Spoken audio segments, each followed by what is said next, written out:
From Pacifica, this is Democracy Now! President Obama has a firm position, and I hope it will remain so until we resolve this problem. So it will serve as an example, so that a factious group of military men never again break into the home of a president without trying him first, without taking him to court, but rather capturing him and then wanting to try him. This should not happen. Ousted Honduran President Manuel Zelaya. In one of his only broadcast interviews in the United States, we speak to Zelaya about the coup, the talks in Costa Rica, and the role of the United States. Then we go to Afghanistan to get the latest on the major U.S. military offensive in the south, and more than 130 workers at the Stella D'Oro Biscuit Company in the Bronx, New York, end an 11-month strike. We've been out of work for 11 months. We've been out on the street for that time, and now we're coming back, and we're going to work 3 months and possibly have our jobs terminated by October.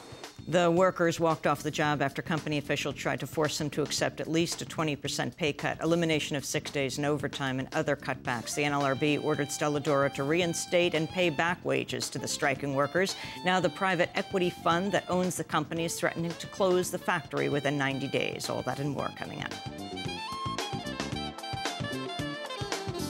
Welcome to Democracy Now!, democracynow.org, The War and Peace Report. I'm Amy Goodman.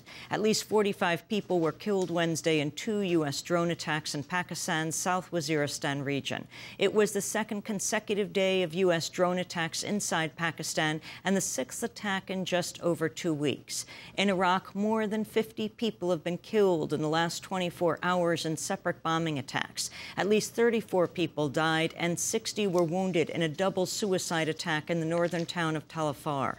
Another 7 people were killed and around 20 injured when bombs struck the Sadr city district of Baghdad, and 16 people were killed in Mosul. Meanwhile, in Afghanistan, at least 25 people have been killed in a bombing south of Kabul. 16 students and 4 police were among the dead. The violence comes as the chair of the Joint Chiefs of Staff, Admiral Mike Mullen, said Wednesday he foresees a long-term U.S. occupation of Afghanistan. Mullen spoke Wednesday at the National Press Club in Washington. My expectation is that we will have a long-term relationship with Afghanistan. When I get asked about time, I think the best number I can give you is I believe that we have to start to turn the tide with respect to the Taliban in the next 12 to 18 months. And I believe the forces that we have and the strategy that we have and the approach that we have will allow us to do that. Mullen's comments come as the U.S. is further entrenching its corporate presence in Afghanistan. The Pentagon's awarded war contractors DynCorp and Fluor Corporation 5-year deals worth up to $7.5 billion. The companies will provide support and logistics at U.S. military bases across Afghanistan. Another major war contractor, KBR, says it may challenge its exclusion from the deal. We'll have more on Afghanistan later in the broadcast. The world's top industrial nations have failed to agree on a proposal to sharply cut the production of greenhouse gases. Instead, G8 leaders meeting in Italy pledged Wednesday to prevent global temperatures from rising more than 3.6 degrees Fahrenheit above the average levels of more than a century ago. The pledge was made with no enforcement mechanisms to ensure it's met. It came after India and China, who aren't G8 members, refused to endorse a proposal to halve greenhouse gas emissions by 2050. Developing nations have argued they shouldn't have to make the same cuts as richer nations because they require more energy to improve their economies and combat poverty. Alden Mayer of the Union of Concerned Scientists criticized the outcome. Overall, this was a tremendous missed opportunity by the G8 to start to build trust and momentum towards a strong, ambitious deal in Copenhagen. But we're calling on the leaders to keep working on this. Obviously, there'll be additional meetings between now and Copenhagen, bilateral meetings, key meetings in September in the United States at the United Nations and the G20 summit in Pittsburgh. They still have time to pick up the ball and move it forward, but time is running out. President Obama is among the G8 leaders gathered in Italy on Wednesday. A group of activists with the environmental group Greenpeace scaled the Mount Rushmore National Memorial in South Dakota and hung a banner calling on Obama to take action on global warming.